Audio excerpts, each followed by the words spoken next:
മോനെ അമ്മക്ക് തീരെ സുഖമില്ല കേട്ടാ. മോനൊന്ന് വേഗം വരണം. അയ്യോ, എന്റെ ക്യാഷ് ലീവൊക്കെ തീർന്നല്ലോ. ഇനി എനിക്ക് ലീവ് കിട്ടുമെന്ന് തോന്നുന്നില്ല. വൈഫിന്റെ കുട്ടിക്ക് സുഖമില്ലാത്തത് കാരണം ഒരുപാട് ലീവ് എടുത്തു. ഹലോ, കണ്ണനല്ലേ മോനെ?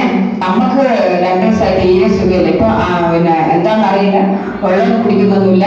ഇനി ഒന്ന് വേഗം വരുമോ? ജീവനോടെ ഞാനൊന്ന് പറഞ്ഞോട്ടെ, എന്താ സ്ഥിതി അറിയില്ല.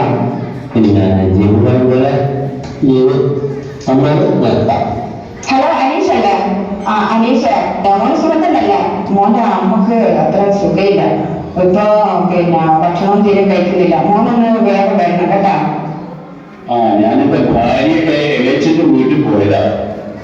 അപ്പൊ അവിടെ 2-3 ദിവസം ചെലവഴിക്കണം. കല്യാണത്തിന്റെ തിരക്കൊക്കെ അല്ലേ. അപ്പൊ അത് കഴിഞ്ഞ് 2-3 ദിവസം കഴിഞ്ഞതിന് ശേഷം ഞാൻ വരാം. ഓക്കെ? പിന്നെ മോന്റെ അമ്മക്ക് തീരെ സുഖമില്ല. മോനെ കാണണം നല്ല ആഗ്രഹമുണ്ട് കേട്ടാ. മോനൊന്ന് വരുമോ? കുറെ ദിവസമായി ഇങ്ങനെ പറയുന്നു മോനെ കാണണം. മോനൊന്ന് വന്നാൽ നല്ല സന്തോഷമാണ് നമുക്ക്. ഹലോ, നിങ്ങളോട് ഞാൻ പറഞ്ഞതല്ലേ ഡ്യൂട്ടി ടൈമിൽ വിളിക്കരുത് എന്നുള്ളത്. ഞാൻ ഫ്രീ